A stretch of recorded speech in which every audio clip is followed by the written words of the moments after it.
Today is 2025, October 18th.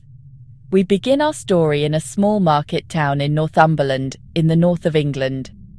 The year is 1971. The town is called Hexham. It is a place of old stones and quiet streets, where history sleeps beneath the surface of the modern world.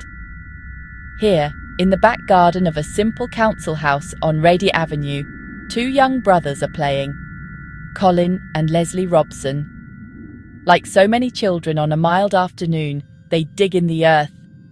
They are not seeking treasure. They are not looking for trouble. They are simply passing the time. The soil here is old. Romans, ancient peoples of Britain, layer upon layer of forgotten lives. As they turn the damp earth, their small trowel strikes something hard. It is not a rock in the usual sense. It has shape. It has form. Curious, they lift their discovery from the ground. Soon, a second head is unearthed nearby. One, the boy head, rounded, with simple depressions for eyes and mouth. The other, a girl, or witch, head, a pointed chin, a pronounced nose, hair-like striations. The heads are unsettling, not beautiful, not finely crafted. They feel primitive. They feel ancient. The boys see only a strange curiosity, a secret from the ground, and carry them inside, unaware they have brought more than stone into their home. The strange phenomena began subtly. So subtly that at first the Robson family tried to explain them away. A small object found in a different place. A faint sound from an empty room. Then more frequent and impossible to ignore. The house itself seemed to come alive with a mischievous, sometimes malevolent, energy.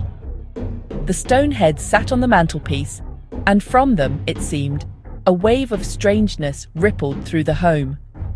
It was as if an unseen hand was playing tricks, testing the boundaries of the family's composure and belief.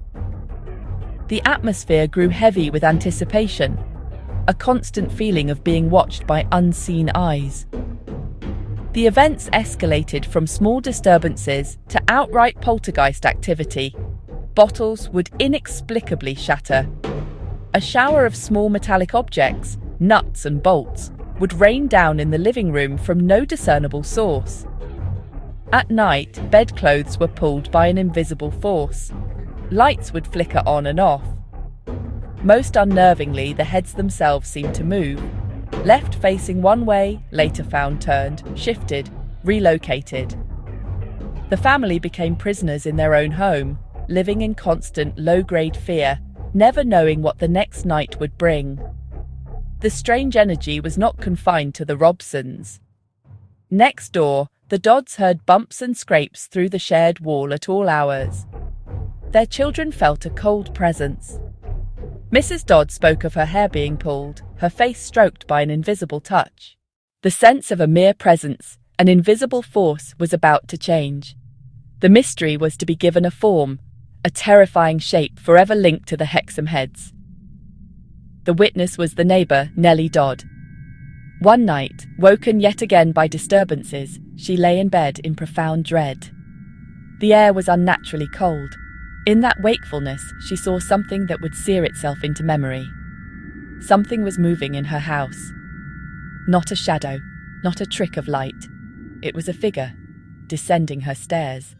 She later described it with chilling clarity, a creature that defied easy categorization. Tall, perhaps 6 feet, covered in dark, coarse hair. It walked on 2 legs, but not human. Goat-like, sheep-like, joints bending backwards. The upper body was more man-like, yet featureless in the gloom. A dark, bestial visage where a face should be. Half man, half beast. Something from a forgotten nightmare. Moving with a strange, loping gait, passing through her living room, and then it was gone. The sighting lasted moments, yet felt like an eternity. Terrified, but certain. It was not a dream, not her imagination. As the tale spread, it attracted academics and researchers, specialists in folklore and archaeology. One such expert was Dr. Anne Ross, a respected scholar of Celtic history and religion. She had dedicated her life to ancient Britain's beliefs and practices. She heard of the discovery, the intense activity, and a horned, beast-like entity, and her interest was piqued. The case resonated with her work on ancient Celtic cults. She believed the heads to be genuine Celtic artifacts, Roman British, perhaps 1800 years old. She theorized they belonged to a cult of the head, where the head held the soul and spiritual power. Votive offerings buried in sacred wells or streams to appease local deities. She suspected the Robsons' garden had once been sacred, a shrine to a powerful, possibly dangerous, local god. Dr. Ross contacted the family, visited and examined the heads. Their style, stone type, and context, everything pointed, she believed, to authenticity. The Robsons, exhausted and frightened, allowed her to take the heads for study, hoping the terror would end. She brought them home for detailed analysis, believing she carried important artifacts. She did not know she also carried the curse, and the creature that came with them. Dr. Anne Ross lived in a large, comfortable house in Southampton, far from Hexham's strangeness.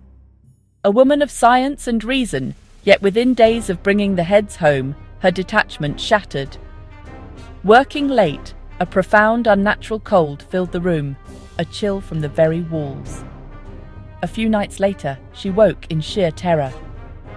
A towering figure stood in her bedroom doorway, over 6 feet tall. It appeared half man, half beast, yet not the goat figure Nellie had seen. As her eyes adjusted, it was a massive wolf, a werewolf, its edges shimmering as if not of this world. She screamed. Her husband and daughters rushed in.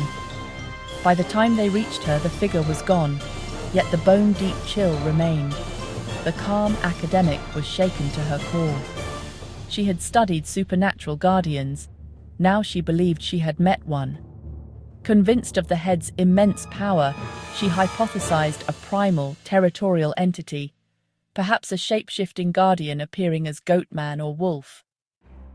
Her terrifying encounter turned an academic puzzle into personal danger. The scholar had become a witness, and her testimony lent chilling credibility to the legend. Just as the story peaked, with poltergeists and apparitions vouched for by a respected academic, another explanation emerged. Desmond Craigie, a local man who worked at a concrete works in the 1950s. In 1972, he came forward with a claim as mundane as the others were fantastic. He had made the heads himself. Not ancient artifacts, he said, but simple toys for his daughter, made in 1956 while living in the same house on Reeder Avenue. He described using cement, sand and stone dust, moulded while wet, to give a rough, primitive look. He made several sandpeople that were lost and buried over time.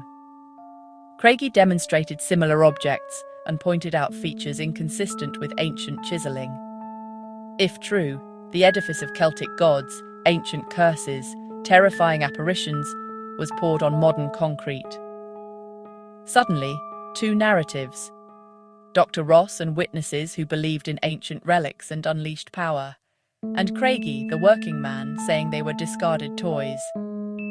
For skeptics, a perfect solution. For the haunted, woefully inadequate. Could a simple concrete toy turn a house against its occupants and summon a wolf from the shadows? The debate began to rage. The controversy, ancient relic or modern toy, was never definitively resolved. Dr. Ross remained convinced of their antiquity and their power. The heads left Dr. Ross's possession and passed to Frank Hyde, another researcher in the Unexplained. He examined, photographed and corresponded, believing, like Ross, that the heads were more than concrete. Then, they vanished. Hyde reported the heads were gone. Details, vague, some say stolen, others simply missing. Whatever the truth, the physical evidence was gone, leaving only photographs, written accounts and conflicting memories. Without the objects, no tests, stone or concrete, Celtic chisels or mid-century moulding. The loss left the mystery unresolved, Were they stolen by one who feared their power, taken by a skeptic to end the debate? Or did the ancient force reclaim them? We are left with questions, and the unsettling feeling that the heads are still out there, somewhere waiting.